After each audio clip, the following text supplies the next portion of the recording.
Buenas noches. Comenzamos con esta, que es en buena medida la historia del día. El municipio de Tula, en Hidalgo, pues otra vez vivió un día muy difícil. Las alertas se encendieron por ahí de las 5 de la tarde.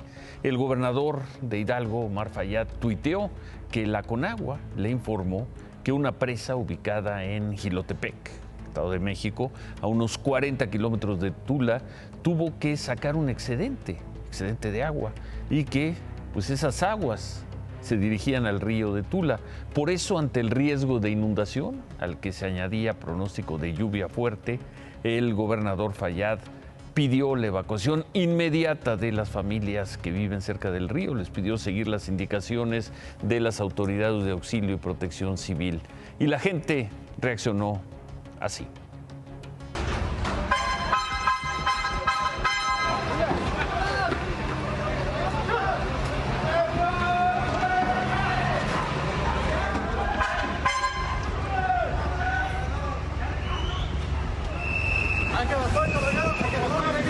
Tiene una ola más fuerte que la que llegó.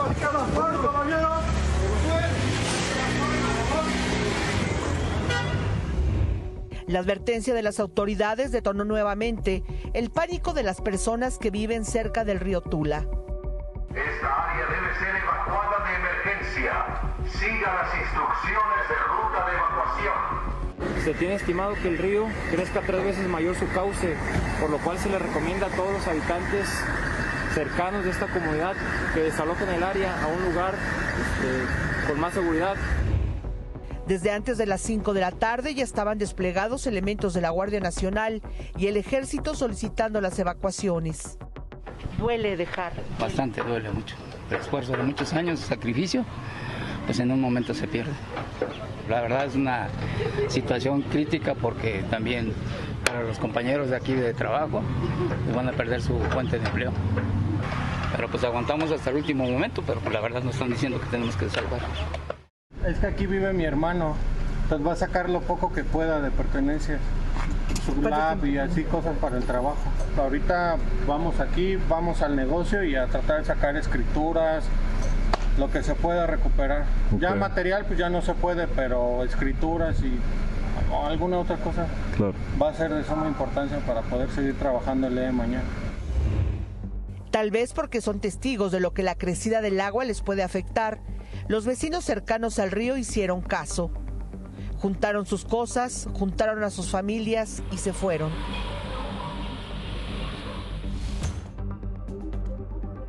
Señora, ¿hay un riesgo de que crezca el río otra vez?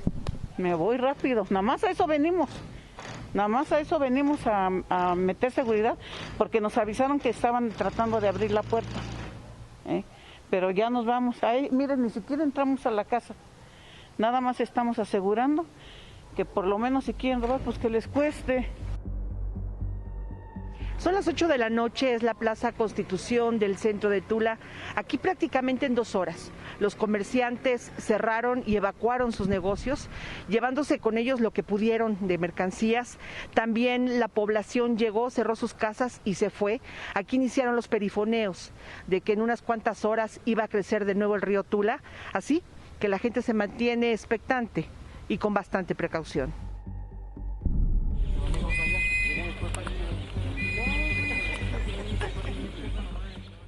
Ahí en las calles de Tula se están acelerando los trabajos de rescate.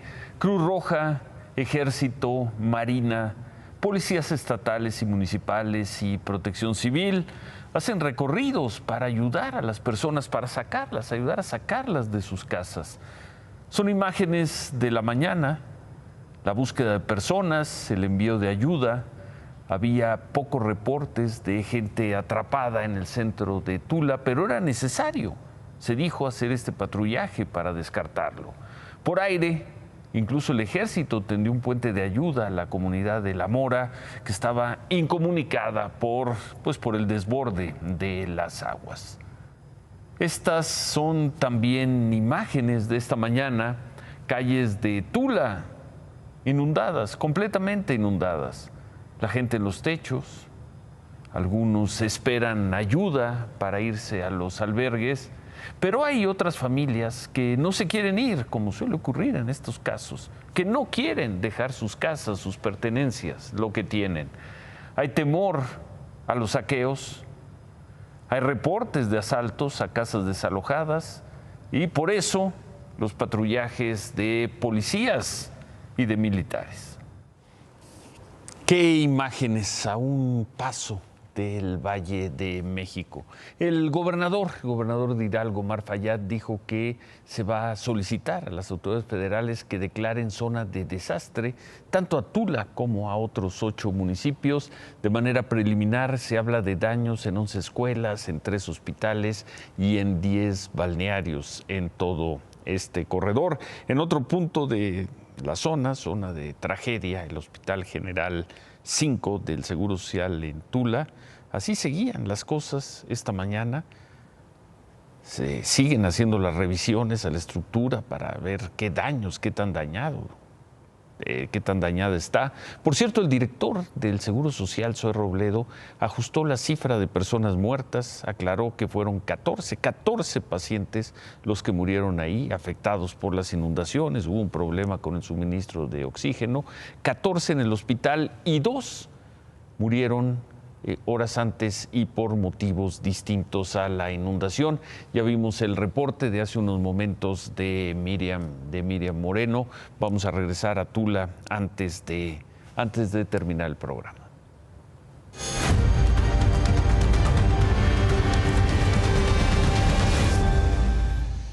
Y el otro sobresalto que registramos anoche, que presentamos aquí anoche, el sismo de 7.1 en la escala de Richter, dejó daños en un gran número de casas en Guerrero, en 10 hospitales, provocó, según informó la autoridad, 45 derrumbes carreteros. Solo se reportó desde anoche una persona muerta y una herida. En el epicentro, que fue en Acapulco, se reportan más de 150 casas con daños, aunque los derrumbes provocaron que se cerraran partes de la autopista del Sol y la autopista Chilpancingo-Iguala. Las autoridades habilitaron brechas para que continuara la circulación. Esta tarde se formalizó la solicitud de declaratoria de zona de desastre para Guerrero. En Acapulco hubo 7 hospitales afectados. Uno de ellos fue el nuevo Hospital General, que está en la colonia Renacimiento. Más de 50 pacientes fueron desalojados para que se pudieran revisar las instalaciones. En la evaluación, los pacientes fueron llevados a carpas, se instalaron ahí. Como no se encontraron daños estructurales, los pacientes fueron poco a poco regresando al hospital. Por cierto, al parecer se está hablando con una enorme ligereza por parte de autoridades de daños estructurales en zonas habitacionales. No sabemos con qué datos, con qué información. Vamos a tener también un registro sobre esto en Acapulco, porque se está diciendo que hubo unidades habitacionales con daños estructurales sin que se hicieran los peritajes. Aquí en la Ciudad de México, la jefa de gobierno, Claudia Sheinbaum, informó que analizan multar a la empresa Leitner, que construyó y opera el teleférico en Iztapalapa. Esto luego de que anoche usuarios se quedaron atrapados más de una hora tras el sismo. El protocolo de emergencia contempla que la planta de energía que tiene este cablebús debe activarse cuando no hay energía eléctrica, como anoche, pero pues no se activó.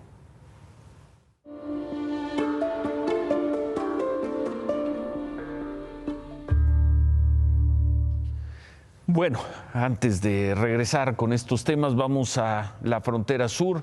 Hoy llegó a Tapachula la primera dama de Honduras, la señora Ana Rosalinda García. Fue una visita muy cordial, aunque para algunos hondureños migrantes que están ahí, pues esa visita no les sirve de nada. Tapachula en tiempos de crisis migratoria también tiene sus imágenes de opulencia. Caravana de 6 vehículos con protección de policías municipales. Comitiva de más de 12 individuos entre personal de seguridad y funcionarios. Hasta la calle le cerraron. Ella es Ana García, esposa del presidente de Honduras, Juan Orlando Hernández. de turismo humanitario por el sureste de México, la señora García tuvo acceso preferencial a instalaciones migratorias con guía incluida. Viajó de manera fugaz a la frontera con Guatemala, donde se tomó la del recuerdo en el río Suchiate, y se entrevistó con funcionarios mexicanos de migración, de cuya política no quiso hablar en público, a pesar de que Honduras es el primer expulsor de migrantes a México. Yo no puedo opinar sobre la política migratoria de un país, es un tema soberano de cada uno de los países. Lo que sí es importante es velar por los derechos de los migrantes. Pero en su primer día de gira no habló con ninguno de esos migrantes, no al menos que se conociera. Muy cerca del consulado de Honduras en Tapachula está la Comisión Mexicana de Ayuda a Refugiados. Ahí, cientos de hondureños acuden todos los días a revisar sus trámites de refugio. Es la vida en una carpeta o impresa en un pedazo de papel. Como Lidia, que carga las pruebas de su urgencia en un folder. Actas, testimonios, notas periodísticas sobre sus 6 familiares asesinados en Honduras. Por eso escapó, por eso solicitó refugio en México. Pero desde el 29 de enero, día en que solicitó una cita para revisar su caso, no ha recibido respuesta. ¿De qué le sirven a ellos las visitas de la primera dama?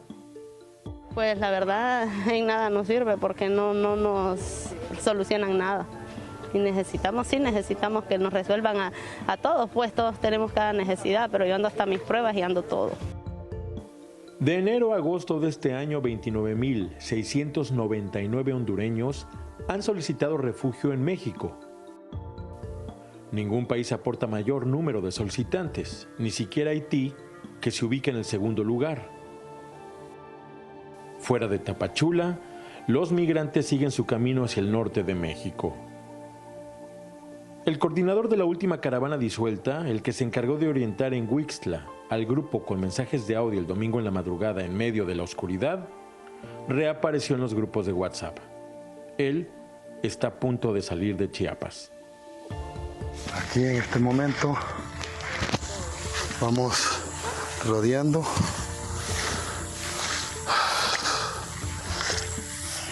allá está el retén. Estamos rodeando ya para el penúltimo retén, uno de los más grandes. Y primero Dios y pasemos, chingada madre, en medio de pantanos. Así un día en la costa de Chiapas, fotos y videos, 2 caras de un mismo fenómeno.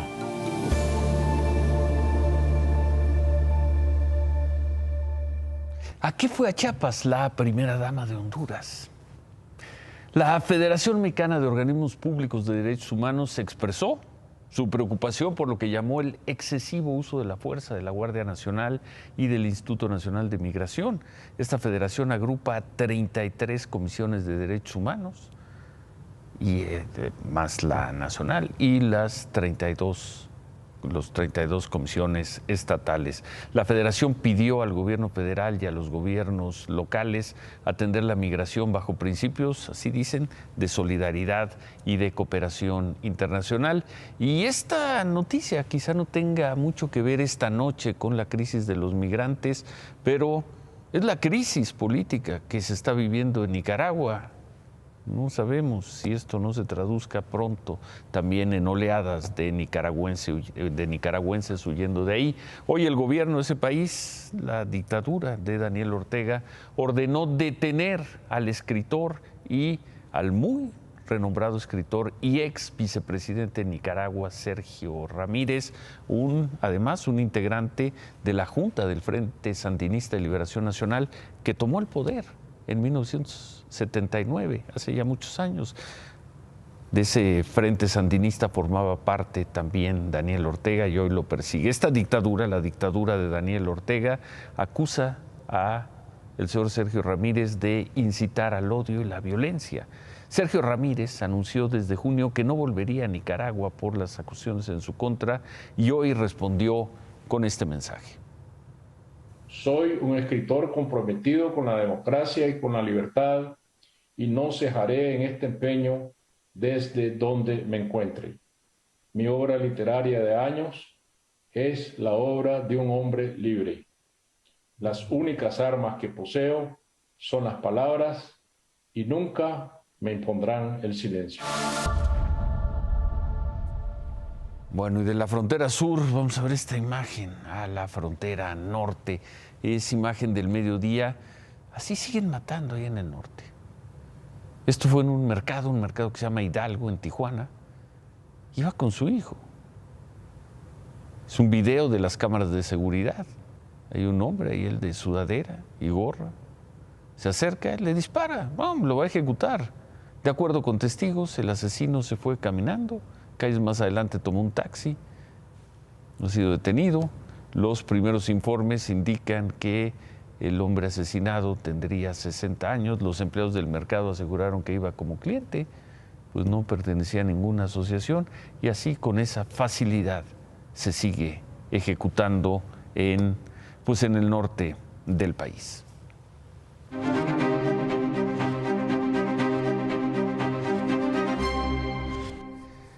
Y el día después de la votación de la Suprema Corte de Justicia en cuanto a que nunca más en México se volverá a mandar a la cárcel, a criminalizar a una mujer que aborte, en las distintas marchas feministas que hemos presentado en protesta, donde la demanda fue la despenalización del aborto, escuchamos consignas como estas, reclamos como estos, una crítica a la forma en que protestaban estas mujeres, a veces a la violencia con la que protestaban, pero las escucharon.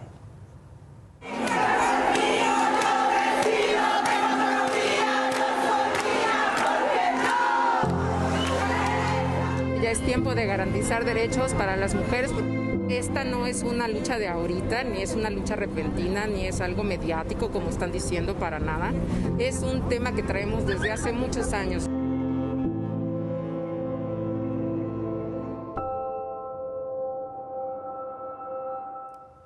Es un tema que traemos desde hace muchos años, decía esta mujer, los pañuelos verdes, que también por muchos años lucharon para despenalizar el aborto en México. Con el fallo de ayer en la Suprema Corte de Justicia, pues bueno, se da un paso, se despenaliza el aborto en México, y hoy el propio presidente de la Corte hizo este reconocimiento. Este logro es mérito de las miles de mujeres que durante años han luchado por sus derechos, de las que ya no están, y de esta marea verde de niñas, chicas, jóvenes, que todos los días salen a gritar que se respeten sus derechos sexuales y reproductivos.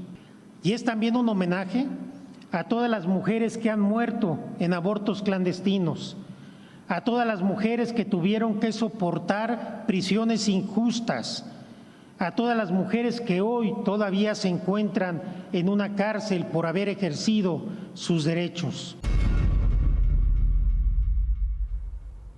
El ministro Saldívar instruyó al Instituto Federal de la Defensoría Pública para que asesore a todas las mujeres que están siendo procesadas, sentenciadas, o que a quienes se busca imputarlas por el delito de aborto. ¿Qué sigue en este tema? Por la mañana platicamos con el ministro de la Corte, con Luis María Aguilar, el ponente de esta propuesta votada por los 10 ministros que votaron. Nos informó que mañana van a continuar la discusión sobre el aborto, pero ya centrada en otras cosas. Por ejemplo, van a poder algunos médicos negarse a realizar una interrupción del embarazo. Es un recurso conocido por algunos médicos que no quieren hacer esos trabajos. Es un recurso conocido como objeción de conciencia. ¿Qué pasa con un médico que se niegue a practicar un aborto? ¿Entra en un problema con la ley? Esto no lo hemos decidido en este asunto todavía, y lo vamos a ver ya en unas horas, porque también yo presento un proyecto a mis compañeros al Pleno para que decidamos cuáles son las condiciones cuando hay objeción de conciencia, cuáles son las consecuencias de que un médico, por su naturaleza o su ética personal, considere que no debe hacer un aborto. Mañana se conocerán los alcances de esa propuesta. Por lo pronto hoy consultamos a distintos médicos especialistas en ginecología, en obstetricia, en anestesiología. Esto opinaron sobre la objeción de conciencia en el caso de los abortos. La objeción de conciencia es un recurso jurídico que nosotros, el personal de salud, podemos utilizar para negarnos a realizar algún procedimiento que nosotros consideremos que va en contra de nuestras creencias religiosas, personales, políticas, filosóficas. Sin embargo, al utilizarse de manera arbitraria, pues podría constituir una violación para los derechos sexuales, reproductivos y de salud de las mujeres. Considero que así como a las pacientes se les da a elegir si quieren o no continuar con su gestación, así a nosotros como médicos se nos debe de considerar el que nosotros decidamos si queremos o no realizarle a la paciente este procedimiento, porque aquí entran cuestiones éticas y religiosas de cada personal médico. Yo estoy a favor.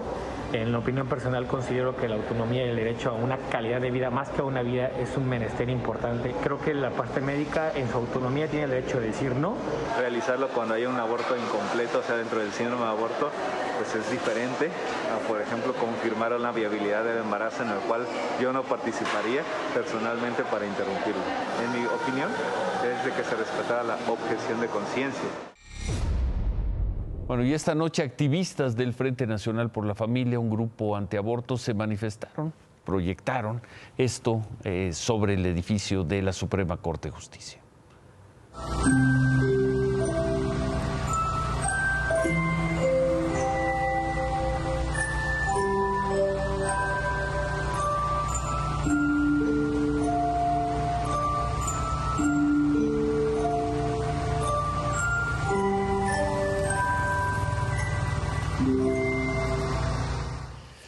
Bueno, pues en fin, lo hemos visto en otros países, las grandes protestas, los choques que se dan por el tema del aborto. Aquí ayer, afuera de la Corte, había unas 20, 30, 40, 50 personas protestando. Y hoy el grupo más duro en contra del aborto, Provida, pues proyectó esas imágenes, esos mensajes con esa música en el edificio de la Corte. El 25 de febrero, la Fiscalía de Justicia de la Ciudad de México detuvo a un youtuber de nombre Ricardo González, conocido como el Rix. Se le acusaba de abuso sexual contra una joven llamada Nat Campos, también youtuber. Hoy Nat Campos y su abogada informaron que el Rix se declaró culpable de abuso sexual y pidió un procedimiento abreviado en una audiencia.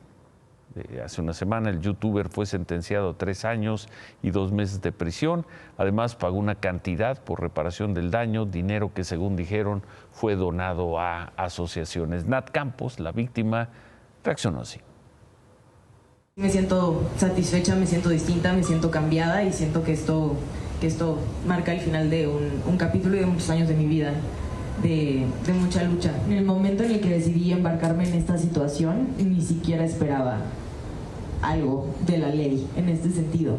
Yo lo hice con la intención de liberarme de un peso personal, de señalar a una persona que yo consideraba peligrosa y de compartir mi experiencia.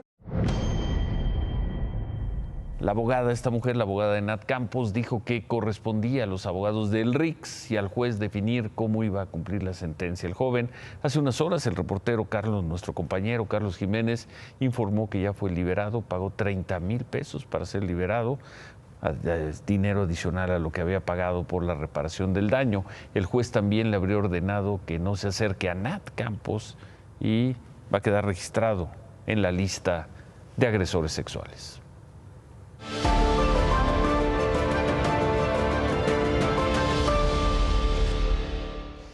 Bueno, en las últimas 24 horas siguen altas los números de personas muertas por COVID. Se registraron 879.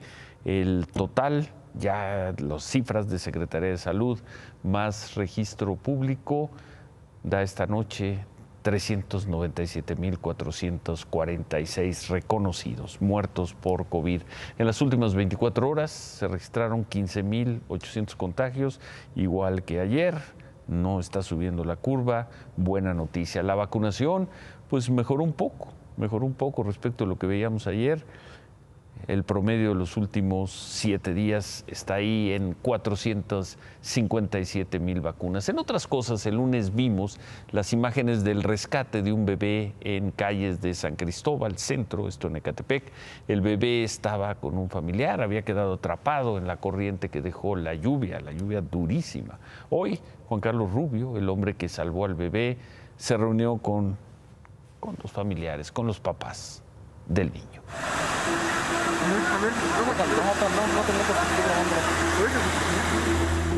Nos cruzamos de este lado, estaba un carro aquí atravesado, igual arrastrado por la lluvia. El puesto estaba encima del carro. Entonces yo empiezo a cruzar por de este lado, me hago llegar al puesto, me dan al niño, me lo entregan, regreso y en este tubo que está aquí me agarro y nos da una descarga eléctrica. De ahí, como pude, salimos para entregar yo al bebé de este lado. Qué valor para aventarte. Todos estábamos ahí, pero nos daba más miedo el agua, todo, ¿no? ¿Qué dices? ¿Vas a ser el padrino? Pues claro, si me dicen que sí, ¿por qué no? Eso no se niega. Juan Carlos.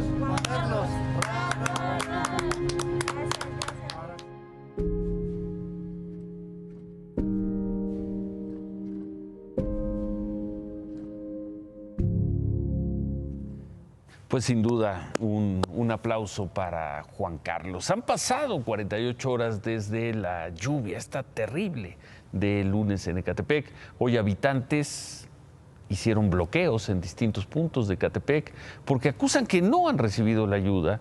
Cerraron la autopista México-Pachuca a la altura del kilómetro 17, rumbo a la Ciudad de México, en dirección Ciudad de México. Otros bloquearon la avenida central, impidieron el paso de la línea 1 del Mexibus. Cerca de ahí, en la colonia Polígonos 3, el nivel de agua no ha bajado.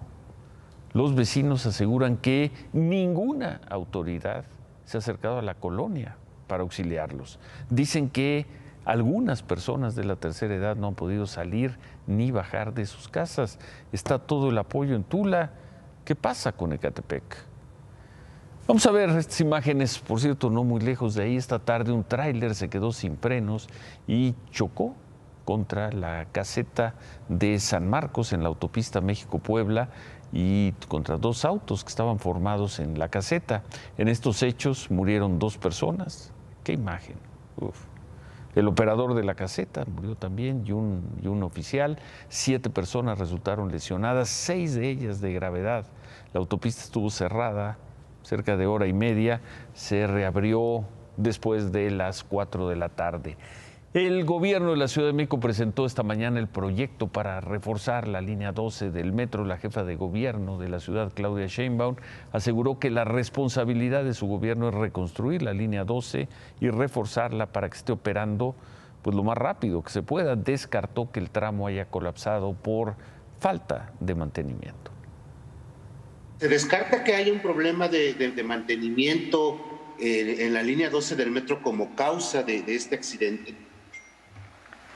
En eso es categórico el informe. El elemento sustantivo pues es una falla en la construcción.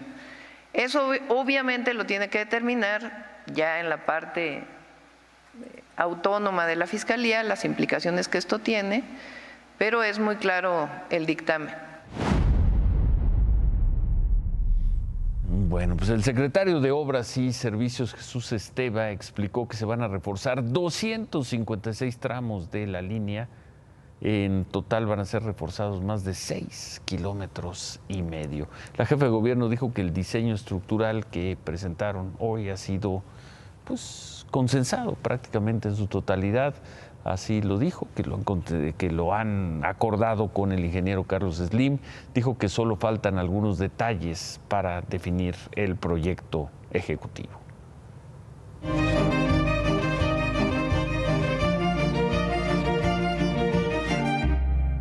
Y había mucho interés por ver si el gobierno iba a cumplir los compromisos, las promesas que había hecho cuando se entregara el presupuesto. Hoy, al mediodía, el secretario de Hacienda, Rogelio Ramírez de la O, fue a la Cámara de Diputados para entregar el paquete económico del próximo año. El gobierno, empecemos con este dato, pide darle al INE 24,000, poco más de 24,000 millones de pesos para el próximo año, que es la cantidad que había solicitado el INE. De ese total, casi 6,000 millones van a ser para la consulta popular y revocación de mandato. Es decir, el gobierno le está entregando al INE el dinero que el INE había pedido. No sabemos si los diputados van a modificar esto, pero por lo pronto el INE quería 24,000 millones de pesos, el gobierno se los está entregando, entre otras cosas, porque el próximo año hay elecciones a gobernador en 6 estados, están las prerrogativas de los partidos y está la consulta de revocación de mandato, en principio para marzo. El secretario Ramírez de la O destacó que no van a aumentar los impuestos ni se crean nuevos impuestos y que de esta forma cumplen con el compromiso del presidente López Obrador y se cumple por tercer año consecutivo, tercer año que este gobierno manda el presupuesto y en los 3 se ha cumplido la promesa de no subir impuestos ni crear nuevos impuestos. ¿Cuáles son los números? ¿Cómo ve la economía para el próximo año el paquete económico? Ahí la tienen, un crecimiento superior al 4%, una inflación de 3.4%. Ven el dólar, va a estar en promedio en 20 pesos con 30 centavos el próximo año, poquito más arriba de como está hoy. El precio del barril del petróleo en $55. El proyecto de presupuesto también pide más dinero para programas sociales. Solicitan, vean las cantidades, 423,000 millones de pesos para programas sociales, 238,000 para pensión de adultos mayores. Hay un aumento ahí del 75%. En otras cosas, organismos de empresarios de Estados Unidos le enviaron una carta a la vicepresidenta Kamala Harris para pedirle que presione a México por incumplir con los compromisos del Tratado Comercial México, Estados Unidos, Canadá. En esta carta dicen que les preocupa que el presidente López Obrador siga enmarcando los compromisos del acuerdo como contrarios a su agenda política. Dicen que la administración del presidente López Obrador está decidida a ignorar los compromisos y que eso va a restringir más el acceso al mercado mexicano para exportadores estadounidenses. Esta carta la mandan un día antes, porque mañana va a tener lugar esto que se llama diálogo económico de alto nivel entre funcionarios de México y Estados Unidos. Va el canciller Ebrard, va la secretaria de Economía Tatiana Cloutier, se van a reunir con altos funcionarios del gobierno de Estados Unidos en Washington. Bueno, y antes de ir a pausa, Miriam, ¿cómo siguen las cosas? ¿Cómo siguen las cosas en Tula? ¿Qué tal, Ciro? Pues hasta esta hora de la noche no se ha registrado ninguna crecida del río aquí en Tula. Estoy en el centro justamente de la ciudad, a un costado del tianguis municipal. Hasta esta tarde todavía el agua llegaba aquí donde estoy yo parada y lejos de que llegara más agua del río Tula, pues disminuyó el caudal del río, disminuyó la inundación.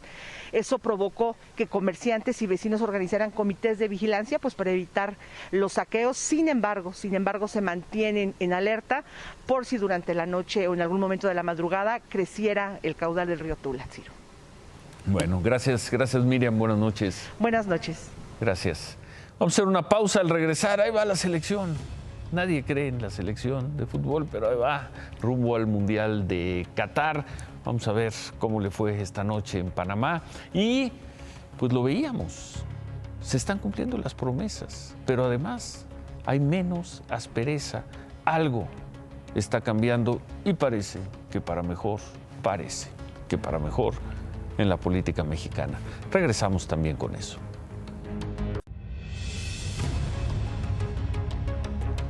Por tercer año consecutivo, el gobierno del presidente López Obrador cumple el compromiso, la promesa de no subir impuestos. No es poca cosa. Y queda también para el registro que el gobierno está atendiendo la solicitud del INE para el próximo año. El INE pidió 24,000 millones de pesos y el gobierno le está entregando 24,000 millones de pesos. Así es que al INE no le quedará sino hacer una extraordinaria votación de revocación de mandato en marzo.